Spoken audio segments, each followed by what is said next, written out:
Vamos a ver rápidamente la fermentación de la glucosa por la levadura de la panificación, como les comenté.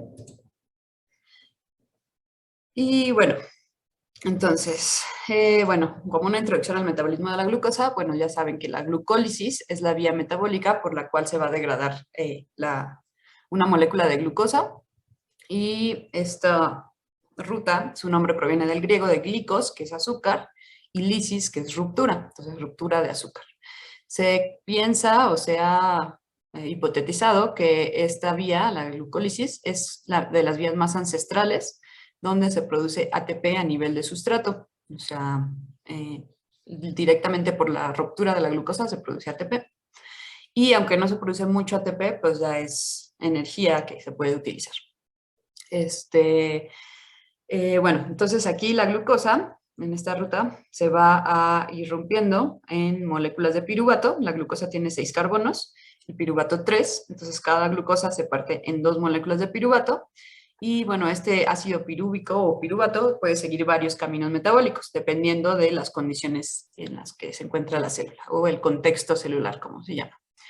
Y bueno, dos de estas vías que puede seguir esta glucólisis se conoce como fermentación, que dependiendo del producto que generan,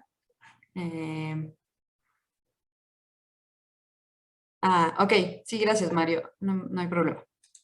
Entonces subo la clase.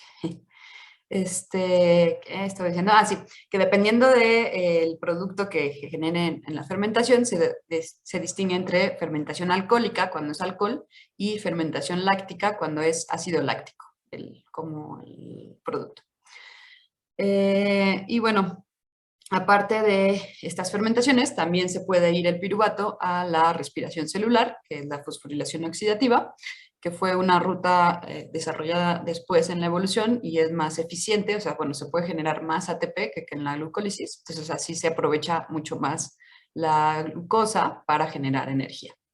Mientras en la glucólisis, me parece, se generan como 4 moléculas de ATP, en la respiración celular se obtienen como 30 y tantas, 36, más las 2 de la glicólisis, o sea, son 38. Entonces, pues es mucho más eficiente energéticamente. Pero bueno, algunos organismos, cuando no están en condiciones de hacer respiración celular, ya que esta requiere oxígeno, entonces en condiciones sin oxígeno o anaerobias, es donde se lleva a cabo la fermentación, puesto que como no hay disponibilidad de oxígeno, pero las células requieren todavía pues seguir produciendo energía para mantenerse vivas, pues tienen esta diversificación de rutas en donde pueden tanto fermentar cuando no hay oxígeno o respirar cuando sí hay oxígeno. Y la levadura de la panificación, que se llama Saccharomyces cerevisiae, pues es uno de estos organismos que tiene esta dualidad de poder pues cambiar su metabolismo energético dependiendo de sus condiciones para poder sobrevivir. Entonces, pues como dice aquí en el último punto, en la fermentación se produce ATP en condiciones anaeróbicas. Y algo curioso es que en la levadura, bueno, en Saccharomyces, incluso se puede hacer fermentación con oxígeno presente. Entonces, bueno, no es, o sea, sin oxígeno es solamente la fermentación, pero con oxígeno se ha visto que la levadura puede tanto respirar, o sea, hacer fosforilación oxidativa, como fermentar. Bueno, aquí vemos en las imágenes las diferencias entre la fermentación alcohólica y la fermentación láctica. Las dos empiezan con glucosa, las dos pasan por la glicólisis, en donde se producen 2 ATPs y se rompe la glucosa en 2 piruvatos. Pero pues va a haber una enzima diferente en cada ruta. Una pues es creo que alcohol deshidrogenasa, no, alcohol sintetasa, algo así, que va a formar el piruvato, lo va a convertir en etanol con dióxido de carbono, mientras que en el lactato, pues se va a producir lactato o ácido láctico como subproducto, sobre todo en bacterias, me parece, en lo del ácido láctico. Entonces, bueno, la fermentación tiene una gran importancia para la industria alimenticia, porque, bueno, por un lado, bueno, la fermentación alcohólica es un proceso que es como de los más antiguos que se estableció, que se descubrió en la humanidad desde hace, no sé, más o menos 5.000 años o algo así. En el artículo que les dejé sobre fermentación, viene ahí un poquito la historia, cómo fue una de las primeras pues, métodos biotecnológicos que se desarrolló en la humanidad sin realmente saber por qué ocurría, porque, bueno, en la naturaleza las levaduras tienden a vivir en nichos como, por ejemplo, la superficie de las frutas, y aprovechan estar ahí para empezar a fermentar, y entonces, pues como las frutas son ricas en azúcares, pues se fermentan y generan este alcohol, y bueno, eso fue como ocurre de manera espontánea y están en el aire las esporas de las levaduras o de los microorganismos fermentadores, del aire pasan a, pues ya sea las frutas o bebidas, bueno, o jugos de las frutas, y se quedan ahí. Entonces, pues es curioso cómo en la humanidad, bueno, en la historia de la humanidad, alguien pues dejó su jugo ahí o algo así, y después se fermentó, y al probar este nuevo producto fue cuando se descubrió la fermentación alcohólica, y poco a poco se fue como mejorando el proceso y como conociendo más cómo se podía preparar. Y tan es así que casi todas las culturas tienen al menos una bebida alcohólica desarrollada pues en paralelo.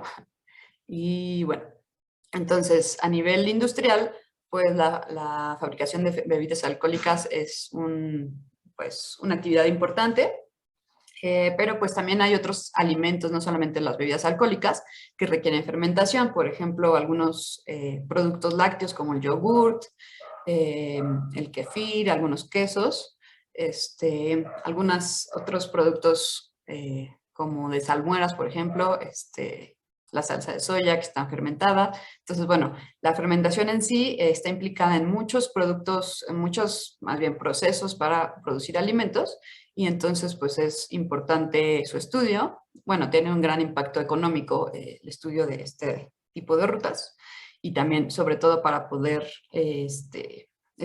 bueno, hacerlas más eficientes y así generar mejores productos o, pues, mejor calidad en los productos.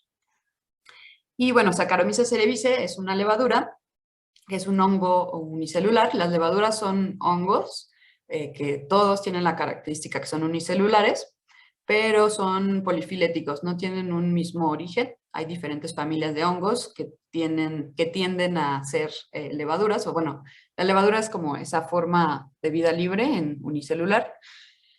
Y Saccharomyces cerevisiae en particular es del orden de los ascomicetos, porque forman esporas en forma de ascas. Pero bueno, esta levadura se ha utilizado o se utiliza mucho para producir vinos, principalmente cervezas y pan. Esto, en los de, bueno, vinos y cervezas, es porque es una de las levaduras que tiene mayor tolerancia al alcohol, porque el alcohol, pues sí, es un poco tóxico, y también mayor capacidad de fermentación. Entonces, bueno, aquí tenemos una imagen de Saccharomyces cerevisiae de microscopio electrónico. Vemos cómo son cada una de las esferitas, es una célula, y normalmente se reproducen por, ¿cómo se llama? Gemación. Aquí vemos estas bolitas que tienen arriba, son nuevas células que están creciendo. Normalmente pues así sale una yema o gema, bueno, yema se llama en español, que empieza a crecer, y ya cuando tiene un tamaño suficiente se separa de la célula madre, y pues así se van reproduciendo de manera asexual, aunque también tienen reproducción sexual, pero pues eso es más complejo. Bueno, entonces esta levadura, Saccharomyces cerevisiae, viene su nombre, pues, bueno, saccaro es azúcar y myces es hongo, eso sería como hongo del azúcar, y cerevisiae pues es como cerveza, porque es la clásica que se utiliza para cerveza. Bueno, esta levadura es capaz de realizar la fermentación alcohólica a partir de la glucosa en condiciones anaerobias y también en condiciones aerobias. Bueno, aquí era dióxido de carbono. Y bueno, va a degradar esa glucosa hasta formar etanol y dióxido de carbono. Aquí vemos una imagen de cómo es el ciclo bueno, más bien, sí, el ciclo de crecimiento de esta levadura, en donde, bueno, si nosotros la ponemos en un cultivo con pues, los nutrientes necesarios, va a iniciar con una fase exponencial, en donde al tener todos los nutrientes y todas las condiciones favorables para su crecimiento, las células empiezan a duplicarse casi bueno, cierto tiempo, normalmente como 2 o 3 horas, cada 2 o 3 horas se van duplicando y entonces se observa este crecimiento exponencial, esta pendiente muy, muy marcada. Bueno, lo que se ha visto es que Saccharomyces, cuando tiene todos los nutrientes, primero empieza a fermentar los carbohidratos, bueno, la glucosa, y entonces, bueno, crece rápidamente hasta que llega un punto en donde la glucosa ya no es tan abundante, está bajando y lo que más abunda es el etanol. Aquí se ocurre un cambio que se llama el cambio diauxico, en donde pues hay como una reprogramación metabólica para poder ahora aprovechar el etanol como fuente de carbono en lugar de la glucosa. Como ya no hay glucosa, lo que queda es el etanol y pues vuelven a crecer un poco más, aunque no tan fácilmente como con la glucosa, pero sí tienen capacidad de metabolizar este etanol como fuente de carbono. Y bueno, se da otro incremento de crecimiento y cuando ya se acaban de plano los nutrientes, o bueno, al menos la fuente de carbono, pues se llega a una fase estacionaria en donde ya no se pueden dividir los cultivos, las células, perdón. Llega una fase estacionaria y si nosotros prolongáramos esta gráfica, pues después de la fase estacionaria empieza un decaimiento porque empiezan a morir las células y pues ya no pueden seguir, a menos que les pongamos más nutrientes. Y bueno, aquí está un esquemita de cómo ocurre esta fermentación. Esto viene también en el artículo que les dejé, que van a exponer regresando de vacaciones. Uno es, bueno, un equipo. Y bueno, vemos cómo entra la glucosa y ocurre la glicólisis, que la rompe en piruvato.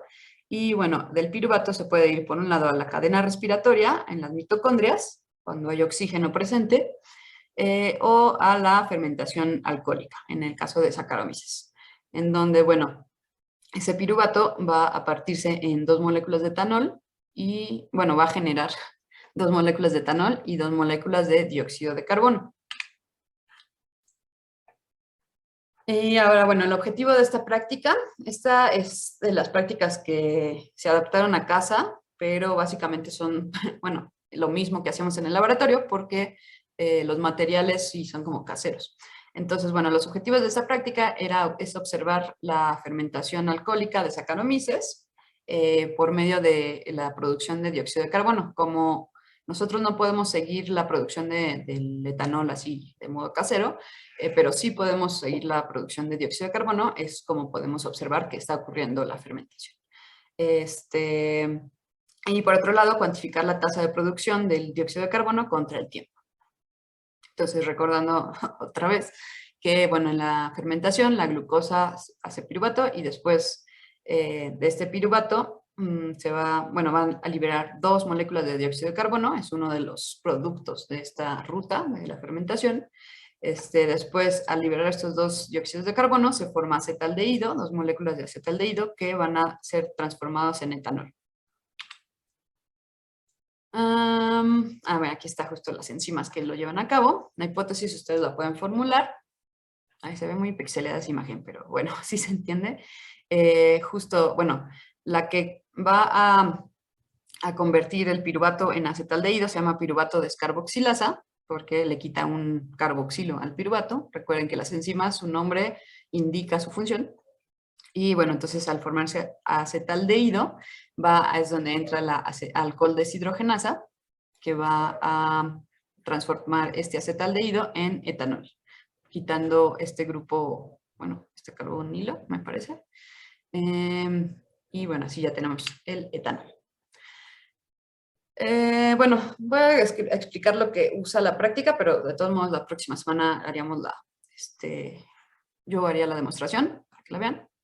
Entonces, bueno, necesitamos mínimo 2 jeringas de plástico de 5 mililitros con aguja, de preferencia tener más por si sale mal y tener que repetirlo. 2 veladoras de vaso altas o bloques de parafina, perdón. Un sobre de levadura en polvo, de esa que es para hornear.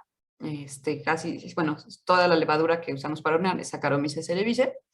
Un vaso pequeño de más o menos 50 mililitros, un gotero o jeringa para medir 1 mililitro, una jeringa es mejor. La estufa para calentar agua o horno de microondas, un pocillo para calentar agua o algún recipiente para el microondas para calentar agua, un vaso medidor y reactivos, pues necesitamos agua y azúcar.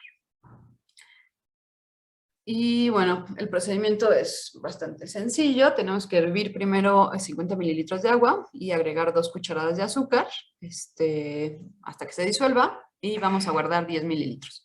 Después vamos a agregar media cucharadita de la levadura seca y disolverla en los 10 mililitros del agua azucarada. Eso tiene que ser rápido. Bueno, vamos a tener como dos muestras, por así decirlo. La del vaso con azúcar y vaso de agua hervida sin azúcar, o sea, con y sin azúcar. Y en las dos se tiene que suspender media cucharada de levadura.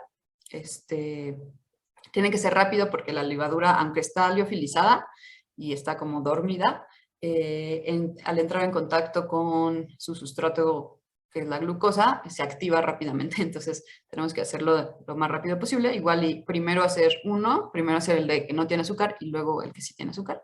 Tal vez es más sencillo. Y bueno, ya disuelto se toma 1 mililitro de cada suspensión con una de las jeringas con aguja, de modo, como les digo, rápido, y se clava esa aguja en uno de los bloques de parafina o en la veladora para como sellar así pues la reacción, que no pueda entrar aire a la jeringa. Y entonces lo clavamos en el bloque de parafina y vamos a ir siguiendo cómo aumenta, bueno, si se mueve, si se desplaza el émbolo de la jeringa o no.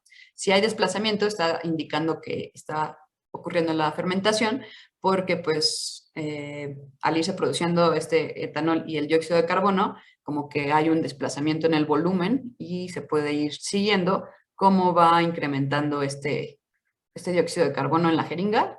Por eso nada más tomamos 1 mililitro para que queden 4 mililitros libres de la jeringa y así podamos medir qué tanto se produce en cierto tiempo. Bueno, aquí dice en 30 minutos. Y bueno, una manera es ir tomando pues la cantidad de desplazamiento, bueno, sí, los mililitros que se ha desplazado a ciertos intervalos fijos, o más bien irlo viendo y anotar cada cuánto cambió, ¿no? En 30 segundos cambió de 1 a 2, así. Irlo siguiendo. Entonces se va a producir, bueno, se va a hacer una tabla como esta, donde tenemos diferentes tiempos, el gas producido, que serían los mililitros, y observaciones. Entonces está sencillo. Me acabo de acordar, había una modificación a esta práctica que nunca hemos hecho, pero suena interesante. Recordarán que cuando usamos la col como indicador de pH, bueno, se supone que en la fermentación hay un decremento de pH, la levadura tiende a acidificar el medio cuando va fermentando. Entonces, otra de las opciones es que en lugar de hacer esto con agua, hacerlo con agregarle azúcar, pero con el jugo de col, para ver si hay cambios a nivel de pH. O sea, no solamente ver la fermentación, sino también cómo cambia el pH. Está curioso y bueno, yo creo que sí lo haremos así para ver si se ve pues más vistoso. ¿Alguna duda hasta aquí? Pues se acidifica porque... ¿Por qué será? Algo tiene que ver con los protones. Como que pues sí, se va generando más protones que son ácidos. Bueno, tiene que ver también con la respiración celular, supongo, entre que la fermentación y la respiración sí acidifican el medio. Pero déjame revisar bien, puntual, y la próxima clase les explico. Ay, no puedo. Entonces, bueno, dejaré de compartir. Y bueno, entonces voy a hacer los grupos para ver lo de la infografía, cómo van en general. Se supone que el viernes es cuando la tenemos que enviar.